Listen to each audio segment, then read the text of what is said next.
GoPro's great, I love it, I use it every single day. When I found out it may be able to do more, I thought, why not? This video will show you how to hack your GoPro so that it can take shots like this.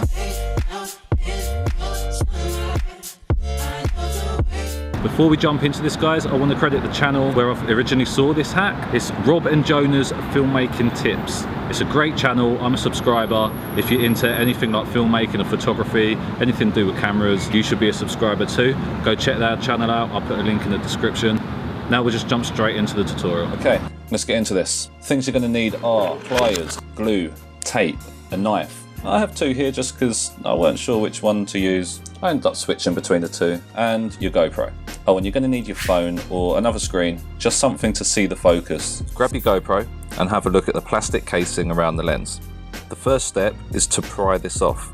Start by marking where the lens is now by putting a line from the most inner plastic you see to the camera body. It's important to mark the most inner circle here and not just the casing, otherwise once the casing comes off and we move the lens, we'll have no reference. Now grab your knife and start to pry the lens casing off of the lens by putting the knife underneath and slowly working your way all the way around. Be gentle with this, don't rush it, it does take some time, it will come off eventually. I will be careful on this thin edge here, it felt quite flimsy on the camera body. As you can see, it really does take longer than you think, but don't force it, just keep going and eventually it will work loose. So now's a good time to protect the lens. We're going to do it with tape. It doesn't have to be neat, we're just protecting in case we slip with the pliers in the next step. Scratching the lens would suck. So yeah, pliers. Right, have a look at what you can see right in here. You can see glue holding the lens in place. This is what we're trying to work loose. Don't stick anything down there, it won't do you any good. Instead, grab your pliers and start turning to work the lens loose. It does take some force, and from what I've read online, there's apparently a potential to break the plastic ring you're gripping onto. I didn't have an issue with that though. Again, it does take a fair amount of force, but don't be too aggressive with it. Just be patient, keep working it back and forth, and eventually it will give. Now we can turn the lens to adjust how close it focuses. To the left to bring it closer, or right to turn it back. Carefully get rid of the tape covering the lens. Now comes the fun part. This is when your phone comes in or whatever you're using to monitor the focus. Right, normally on a GoPro we're sharp here. As we get closer, the image gets softer and out of focus. See how the knife here is at the front of the blade is blurry. And we're not really in focus until we get to about here. We're going to change that. You do this by turning the lens and checking the focus and just repeating until you get the effect you want. I set mine so it was in focus from only about a centimetre or two away from the lens, which means obviously you have to get really close to film anything, but the effect is great. You see these metal pieces here? They're there specifically to catch these little feet on the lens surround. Now that's going to stop the lens moving freely, and we don't want that, so they've got to go.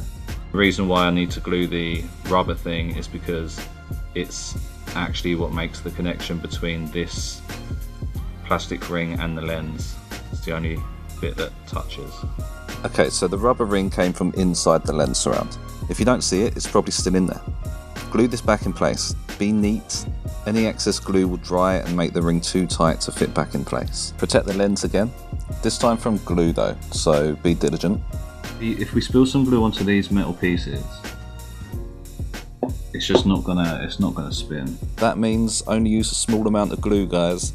You don't want anything to spill anywhere else other than connecting the rubber gasket that you've now glued inside the ring back to the inner circle of the lens that you marked earlier. This will allow the whole assembly to spin without it being glued down to either those metal brackets or the camera itself. Then quickly and firmly just push it back on before the glue dries, and making sure all the marks you made earlier are lined up. Now we're nearly done, just need to take the tape back off the lens very carefully. Scratching your lens would suck. And that's pretty much it. All the hard work's done. You may want to give the dried glue a quick clean up.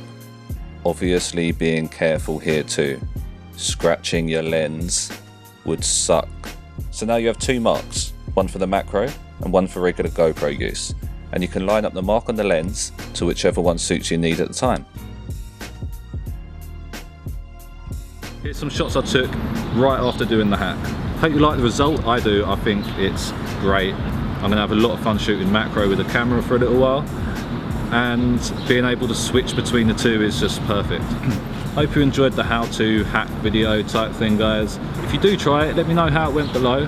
Request for any more videos, let me know. Hit the subscribe button, the likes, it means absolutely loads. And leave a comment, let me know what you thought. Yeah.